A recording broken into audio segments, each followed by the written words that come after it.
So the 1990s, I was a cringe lord teenager. Yep. It was my time to shine. Everybody's time to shine is their teenage years, or at least so they think so during those years. As you grow up, it becomes evident that life sucks and it's gonna kick you in the balls. Yeah. But you're like in ideal mode. Your teenage years, you think you got it all figured out. You have your little likes, and you're like, hell yeah, this is me. Turns out, it's not you at all. You're just a loser in general. Yeah. So anyway, sometimes you grow out of shit, sometimes you don't. And it's always fun to go back to those teenage years and discover, or rediscover, I should say, certain things that I loved back then, and then figure out whether I still like them or not. So that was the goal when we revisited a movie that I really fucking liked. This movie, this, The Prophecy. You're a prophesite. Yeah. Now, The Prophecy came to us courtesy of Gregory Wyden, who you might be going, who? And you'd be right to be going, huh? Because, other than the other movie that I'm going to mention right now that he made, or was kind of responsible for, The Prophecy is basically the only other thing he's known for. That other movie was Highlander. He was the guy that conceptualized it, wrote the first script, and then, it got drafted into what eventually became the Highlander movie. But seeing The Prophecy back in the day was something that really hit the spot for me because, matters of spiritual matters in fiction have always interested me. And again, as aforementioned, being a teenage edgelord, mixing in badass angel warfare into that just really tickled me old dingy. Trench coats. Yeah, trench coats, Christopher Walken. Leather pants. Leather pants, definitely a thing. It just hit the right tones. And then knowing that Gregory Wyden was behind it gave it something of a extra special sheen for me. So it was something I had to see. And when I first saw this, I had to see it rental because I don't think a local theater released this for us where we live. And I had to see it rental, and I was super excited to see it. I remember that because I had prepped my mind, man, and I saw it, and I fell in love with it. Now, I must have watched this fucking movie like a gillion times when I was young. Yep. I literally burned to 3 VHS copies. I had the DVD when that came out, and then I finally had to get the horribly transferred Miramax Blu-rays. Yeah, it's not great. Although it got better as the movie went along, so that's cool. But Miramax just loaning their shit out to Echo Bridge to shit on it so they can make a quick buck for Harvey Weinstein to keep diddling. Yeah. Hate that, but maybe one day we'll get the respect it deserves. So, spoiler, I still really enjoy this movie. Is it a perfect movie? No. But I knew that back then.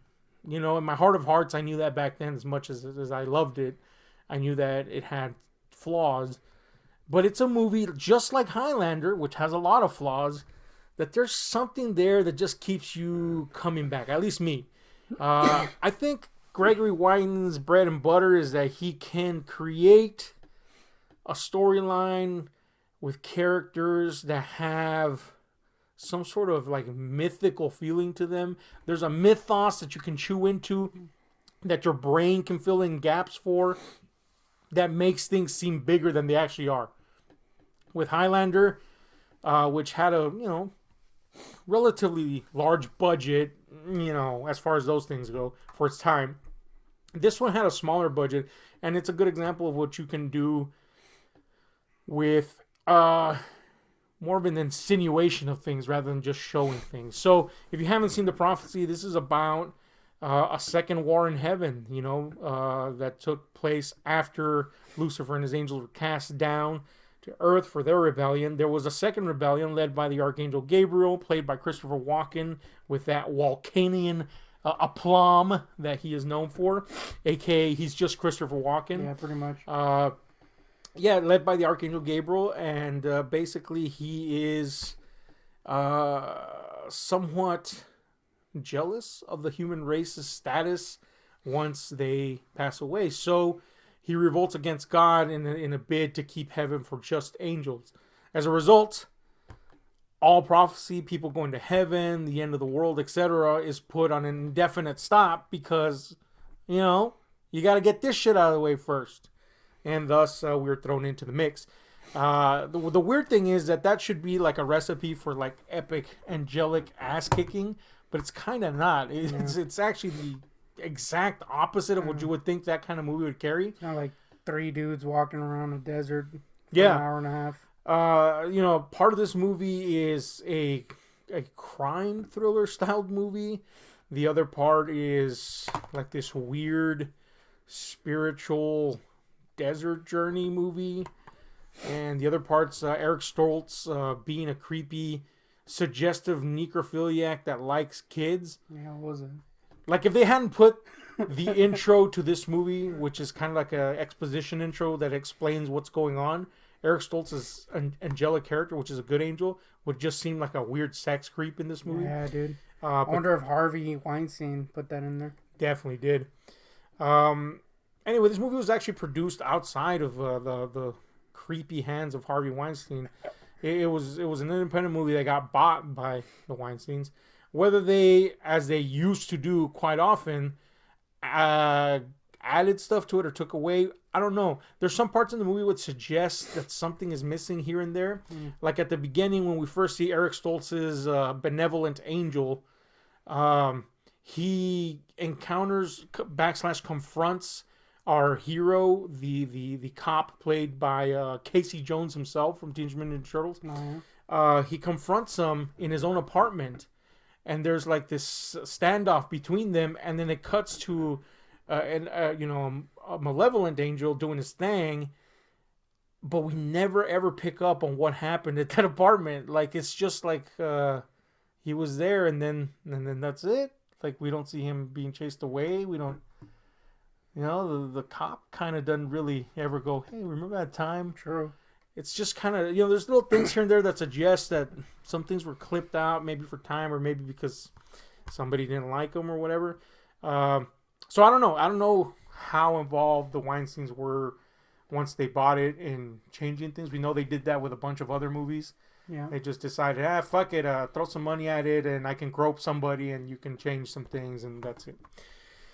So we don't know. But anyway, what we have is what we have. This movie was met with general madness by critics, if not outright hate, just a general, like indifference toward it. But it is a movie that quickly, and I do mean quickly, grew a cult following. Like quick. Like a quite plentiful cult following. I was actually surprised by how well liked this movie was in a community where we live, where movies aren't really a thing. Yeah. People watch them, but there's not a movie subculture here, especially back then. And like tons of people like this thing, and it's just become this kind of cult favorite. And within the span of 3 years, the way the numbers were going for rentals and all that stuff, they said, hey, let's make some sequels, and they did do that, which we'll talk about in another video. But we're talking about the Prophecy 1 here today. This interesting movie in the sense that it has like a lot of relatively known B-list actors. And by B-list, I don't mean they're necessarily bad actors. I mean B-list as in they're not A-listers. They're not like your Brad Pitts and shit like that. But, aside from Christopher Walken, which I guess would be the biggest name, at least at the time, would be the biggest name. Or I shouldn't say I guess, he was the biggest name. We have, as aforementioned, Elias Koteas, a.k.a. Casey fucking Jones. I mean, he's in other stuff, but he's Casey Jones to me. Knowing that he's bald, I was kind of looking at his hair during this movie. And I was like, man, I think he was bald then too. Oh yeah. Yeah, I just got that feeling. Think but he anyway, had like a wig? I think so, dude. We got Virginia Madsen in the role of a teacher. Virginia Madsen is an interesting character because she can be really good, i.e. Candyman as Helen. And then at times she can be like a B level. And it's interesting because Virginia Madsen was the lead female in Highlander 2. Which Gregory Wyden, who created Highlander 1, was not involved in Highlander 2. In fact, he hates all Highlander sequels. and by suggestion, apparently he hates anything that was made after prophecy. But yeah, that's an interesting choice. But anyway, Virginia Madsen's in this, and like a strange, like a really small role by Amanda Plummer. Literally like at the ass end of this movie, like she's there. She's a minion of Gabriel. All of a sudden, just weird little things like that. I think most notable in this movie, like somebody that steals the show, is somebody that at the time was not a name at all. Yeah, Vigil Morgenstern. Yeah. Yes, Vigil Morgenstern, the sidekicker. Yeah, man, if, nowadays Viggo Morgenstern... Viggo... now you made me fuck up every time. Yeah. Viggo Mortensen I didn't. Mac did. Yes. Viggo Mortensen's like household name almost, because of Lord of the Rings, really. Pretty much. I mean, he kind of like selectively does stuff now. Yeah, I mean, he's a very well-regarded actor, Eastern Promises, History of Violence, etc. But Lord of the Rings made him a household name. But before all that, he would be like in movies like the Texas Chainsaw Massacre Part 3, a.k.a. Leatherface. And The Prophecy, here in a scene-stealing role as the devil himself, which, he doesn't have but, like, 3 separate scenes, and they're, like, literally, maybe collectively, like, maybe 5 minutes, maybe. Yeah. Maybe less. And he has a lot of presence, let's just say that. Yeah. Really does steal the show. So that's pretty cool, man. Gregory Wyden did direct this one. Unlike Highlander, which he didn't get to direct. So he had more of a say in what was going on screen. Let's talk about this movie, man. You've seen this before, obviously. Did you think it was still good? Where you at? I saw this when I was a kid, and I barely remembered it. In fact, I can tell you the amount of things I remembered. Guy with no eyes. Mm-hmm. And then the end. Maybe that scene where all the angels are... staked and shit. Oh, yeah, maybe. That being said, upon rewatching it, it's pretty cool. I don't think it's for everyone. It's kind of a slow movie, like in its pacing. Mm-hmm. Like you said, it's kind of a recipe for something big and epic, but it takes it really slow and not like boring slow, but it's just like paced slowly, and kind of paced like a mystery almost. Mm-hmm. Like the first 20, 30 minutes, I was kind of a little lost, like what's going on, and then everything starts making sense. That being said, I like it. I like how it's paced. I just don't think it's for everyone, Yeah, and that's, I mean, if anything defines a cult film, that's exactly it. It's not for everyone, but for those for who it is, that find some sort of thing that chimes in the movie for them, it's gonna be for them. Yeah. I met someone while I was locked up that literally this movie was what made us click. Coincidentally, that guy is related to I forgot his fucking name, man. The guy that directed Mortal Kombat Annihilation. For some reason I'm forgetting his name. But anyway, we just happened across each other, and the thing that made us click was our mutual love for this fucking movie. And we actually went on and wrote like a concept for something that was very inspired by this. This movie went on to inspire quite a number of pseudo imitators. Movies like Legion and Gabriel and what have you. But, again, this one's the one that kind of stands out the most. Like you said, it's many things. Yeah. It tries many things. And I think for the most part, it succeeds at trying those many things. It's hard to patch together a bunch of elements that usually are not seen in the same movie. This one kind of pulls it off, which is kind of impressive, I gotta say. You know? I think like the first, 15, 20 minutes, it's a little like, not confusing, but you can see it doing a lot of different things, you know. And since you don't know the story fully yet, it seems a little random, you know. Because it just kind of goes from scene to scene, and you're kind of like, what's going on? Dudes sitting on chairs and all this weird shit. But then it does start kind of making sense, you know, and that's kind of interesting. And you do kind of have to sit and wait for it to make sense, you know, or for it to come together. I do think it does come together, thankfully. Yeah, and see, that's good that you're seeing it that way, because that's kind of like the first impression a lot of people have of the movie. I think it being structured like it is what keeps people kind of, even if they're iffy about it, kind of hooked into watching where it goes, because it does provide this expository intro that sets up what the fuck is going on. But, you know, I wouldn't say it's vague, but it just kind of tells you something, and then you're put into something more banal, like a fucking cop's life, and then weird stuff is being introduced left and right, and you kind of want to make odds and ends about it. Now, for someone like me that's seen the damn movie a million times, having not seen it for over a decade, though, it was a weird experience, because some scenes were so vivid in my mind that I was just waiting for that scene. So, you know, like sometimes you watch something knowing where it's going, and you kind of dip in and out of attention. Not because it's not catching your attention, but because you know where it's going. So it was weird to watch it knowing that. I don't know. I can't explain it, but, you know.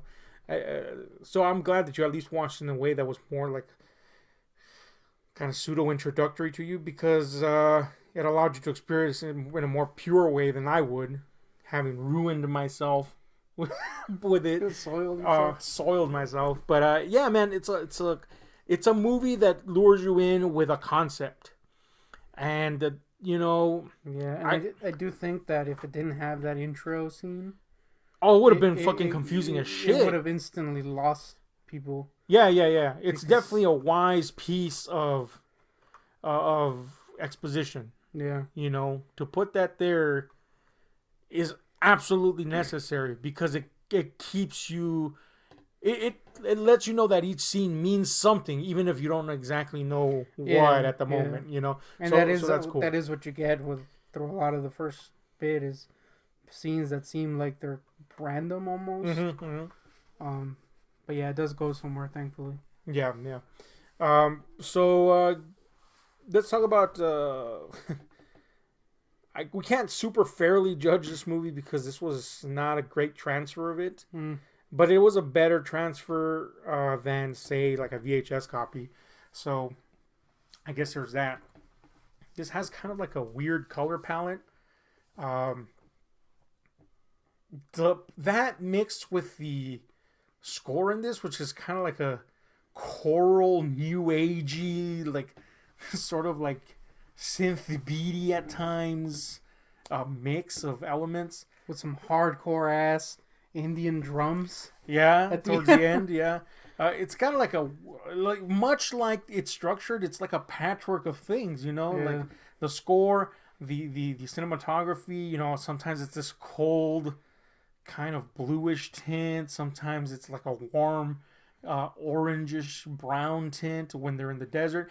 Mind you, it makes sense to where they are, but again, it's a patchwork of things being put together to make this other product. So, you know, I think all this stuff is very intentional. I think it created a very unique flavor, at the very least unique enough for that people remember those things, like a visual cues in the fucking movie. So that's cool, man. All that's very, very cool. I mean, again, I'm not saying that it's a genius score. No, it's just very suitable to the material. Yeah. So also, if you like grain, this DVD's got you covered as Blu-ray. Yeah, you can never. It's pretty big. You can never accuse the people that did this Blu-ray of DNRing the fuck out of shit. Like, there is some serious. They actually might have added grain to this bitch.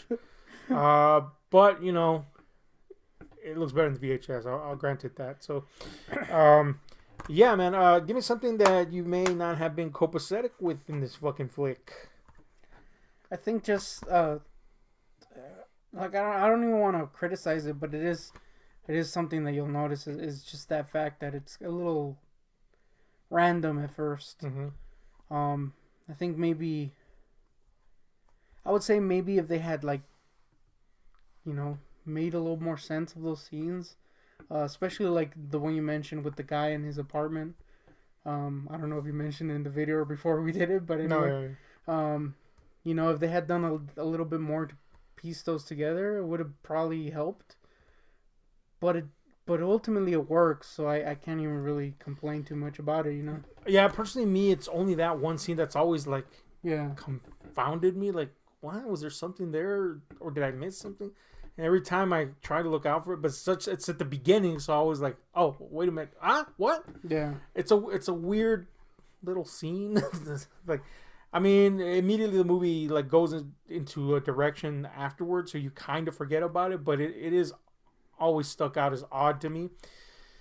But if I had to say that this movie had a major issue, I guess I would pin it down to the way it presents kind of its MacGuffin. If this movie had a MacGuffin, it would be that because these angels are at war with other angels, much like the war between Satan and his angels and the angels of heaven.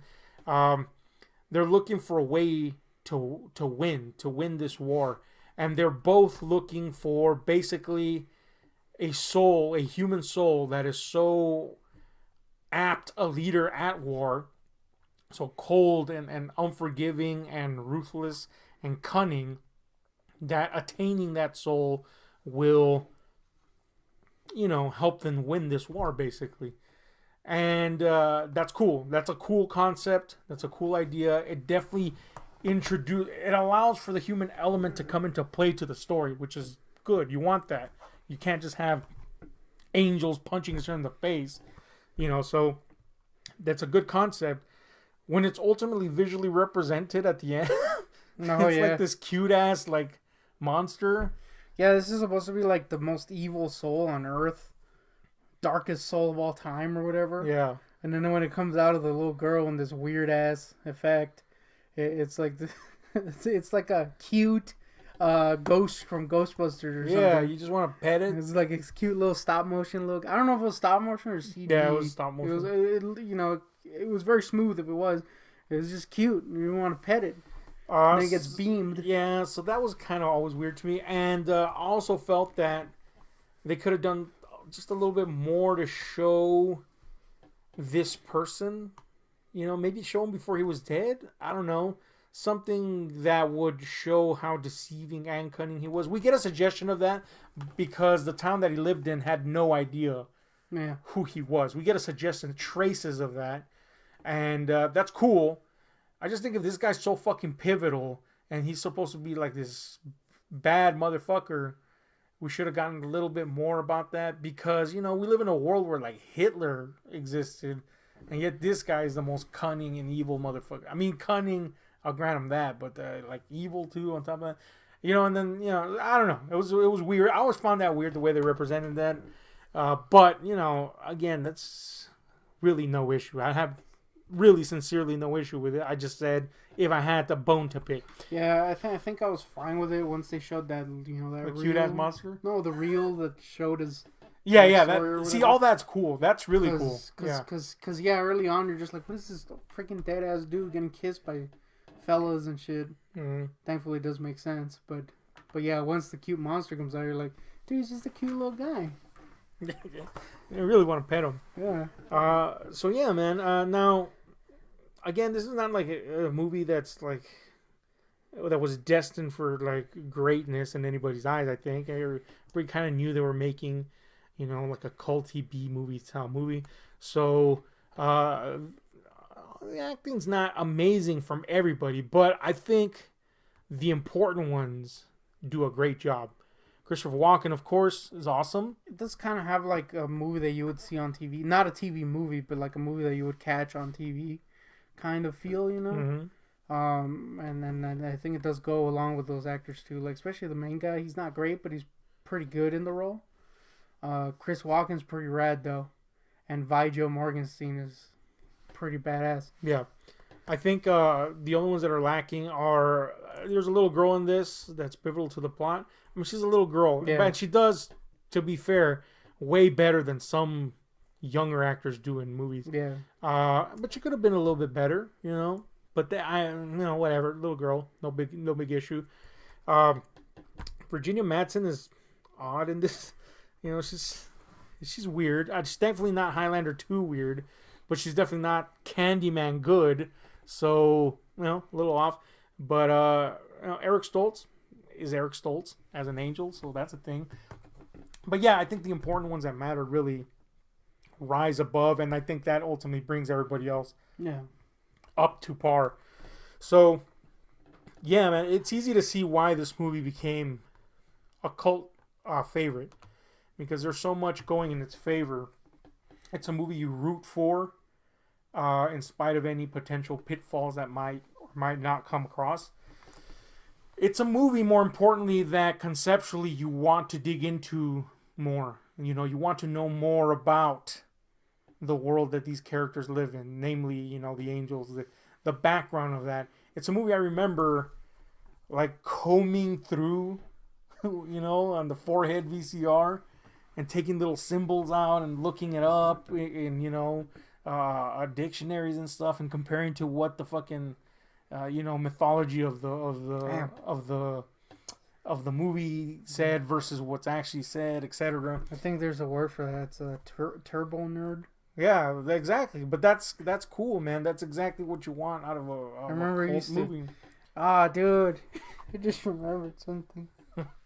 I don't know if you remember you used to do this, but you definitely did. Okay. When you try to deny it, I'm gonna punch you in the nuts. Okay. You used to try to sit like them. Yeah, I did that all the time. Like all the time, dude. Shit, I used to do that at school. So the angels in this perch a lot, like birds, you know, like winged beings, and I used to perch all the fucking time. Damn, you're proud precariously on edges. I remember in school, because again, this came in my teenage years. I was like all into it. I would perch on like the rolling chairs and then have people push me, you know, into hallways and shit. And so I just like be rolling. Yeah, be rolling by doors, perched. I used to like have my you know, those zipper trapper keeper type things. I used to have all the angelic symbols on them, and I remember in this movie and in part 2 there, you know, you see like passages from the prophecies that Thomas ends up writing.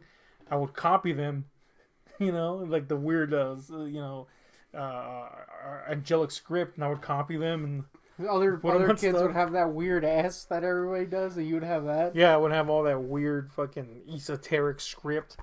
It was just a movie that really caught my imagination, and I think that's what appeals the most to people. It catches their imagination and makes them want more than it's actually delivered, to be honest with you. But you know, that, I mean, I guess that's why they kept on watching them. There's really 4 sequels to this. It goes up to part 5, but there's only 3 with Christopher Walken, and it is kind of a complete arc. We'll be talking about that in terms of his character and where it goes. You know, if this one was about rebellion, then I guess part 2 would be about revenge, and part 3 would be about redemption. The 3 R's, if you will. But that's really giving the movies too much credit. They're just fun movies about an angelic war. You know, there's no big thematic push in these movies. You know, what little there is here is mostly narrated to us via the main character. But there's no big substance to be chewed on here. It's just a fun watch, really, at the end of the day. Plus, there's a location called Old Lady Butte. Yeah, Old Lady Butte clearly stinks like Old Lady Butt, so that's a thing. That's cool. But yeah, man, if you want to see angels, I don't know, waltzing around the modern world, trying to pick up some war, and yet not see an inch of war throughout the... then this is the movie for you. There's something about it, guys. There's something about it that just made it a cult success. Quick as fire, too. So, anyway, you got anything else, man? Any negative or positive that you might want to add before we go to the final score here? I think it would be good if this got a better freaking Blu-ray release. Because it's got like a one feature that's confusing and pretty grainy pick. The sound was decent. It wasn't bad. Yeah. But yeah, that's my review on this release, I guess. Which is, there is a single disc release of the first one, but there is no single disc release of the second one unless you buy the 5-pack, which has all movies on one disc except for part 2 on its own disc. What? I don't know how the fuck that works. So yeah, I guess your best option is to buy the one with part 1 and 2, and then you can get 3 separately, which is what I had to do. Alternatively, you can just get part 1 if you just like part 1. So there you go. That's a thing. Miramax, Echo Bridge. Diddling. Anyway, let's give this a final score relative to films of its ilk, which, in all honesty, there's not a lot of films like this. So, just to kind of lump it into a little... where do you lump it in? It's not really a horror movie. Not really. It's not really a religious, supernatural movie. It's not really a crime movie. It's all those things. Kind of feels like a book at times for some reason. Yeah. It definitely has that kind of... I don't know, like... a pleasant, lethargic feel. I don't know if that makes any sense. Usually Put that on the box. Yeah, usually we think of lethargy as like just being tired and like, but there's, it's like you're kind of like a silent observer in some weird mystical kind of a trip. Slow, like I said, it's kind of a slow movie, but in a good way. You don't mind it. Yeah. It's odd, definitely, in a good way. But anyway, let's give it a score on a scale of 1 to 10. Hit me. I'll give it like a 7.5. I do think that there could have been stuff that could have been expanded and been cooler, and it could have been a little tighter. But it is a cool movie. And Chrissy Walks is pretty rad in this. Yeah. If you want to get just Christopher Walken doing his thing, then that's also... I mean, Christopher Walken has a cult following all of his own. So here he's an angel, I guess. He still watches up his ass. There's some lines where he just delivers them and you're like, he didn't even bother to pause between that line and that line, so it takes on a completely different meaning. Yeah. But it's cool. So anyway, I'll give it a 7. I think that's fair, without me marking out on it as I'm wont to do for certain things. It's a good movie. It's a solid cult movie. It's a very different movie, and in that sense, it's kind of brave in a way, because I don't think anybody would have done this on a studio level. Yeah. Had it not been made first, then sold to a studio, I think anybody would have been keen to making it. Yeah, it definitely doesn't feel like a studio movie. Yeah, so it stands out for a lot of reasons. It's been a favorite of mine for a long time. But it does have flaws. It's not a perfect movie. And, in a good way and in a bad way, it leaves you wanting more. In a good way because it makes you salivate with the material that it hands you. In a bad way is because, obviously, had they had a little bit more money, they could have offered a little bit more, but they didn't. But they do make great use of what they have. Again, a shining example of what you can do with suggestion rather than just going, hey guys, here's $20 grillion on the screen per second. So cool. Let us know what you think about The Prophecy. We'll be talking about the other 2 movies in the series as well. If you've never seen it, maybe you should check it out. We try to keep it as less spoilery as we could, because although this did gain a large cult following, its time has come and gone. Yeah. With some cult movies, they kind of remain in the background once that generation that experienced them gets older. So, if you've never seen this, do check it out. Go to your local Blockbuster and pick it up. Oh yeah, definitely there. It just seems like one of those movies that you would pick up at a rental place. Yeah, definitely. I mean, I had to myself. So anyway, let us know what you think about it. Hit like, share, subscribe, and those notification button. Coming around.